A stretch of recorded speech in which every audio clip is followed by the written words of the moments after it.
সাংবাদিকবৃন্দ, গণ অধিকার পরিষদ গোপালগঞ্জ জেলা নবগঠিত ৭৯ সদস্য বিশিষ্ট কমিটির ৫৯ জন পদত্যাগ প্রসঙ্গে কিছু আলোচনা।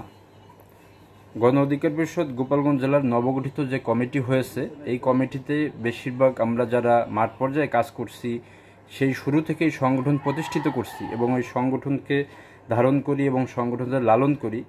এই সংগঠনের যারা ত্যাগ তিতিক্ষা এবং এতদিনের শ্রম, অর্থ এবং সংগঠনকে উজ্জীবিত করে রাখতে, সংগঠনকে এগিয়ে নিতে যারা শ্রম দিয়েছে, তাদের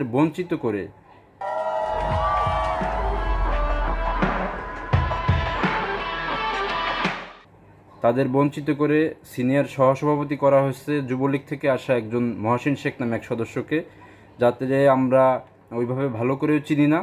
দল এমন একটা সিদ্ধান্ত নিয়েছে আমাদের না জানিয়ে। পক্ষপাতের যে অভিযোগটা এসেছে সেটা হচ্ছে মূলত সাধারণ সম্পাদক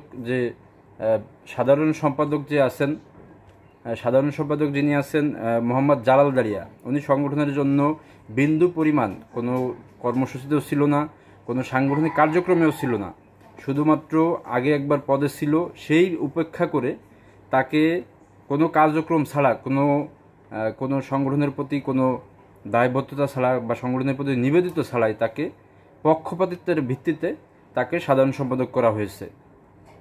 যার কারণে আমরা গণ অধিকার পরিষদ যারা এই তৃণমূল থেকে এই পর্যন্ত এই দলকে টেনে এনেছি, তারা একযোগে আমরা ৫৯ সদস্য একযোগে যারা আমরা আসছিলাম এই গণ অধিকার পরিষদে একযোগে পদত্যাগের ঘোষণা দিচ্ছি।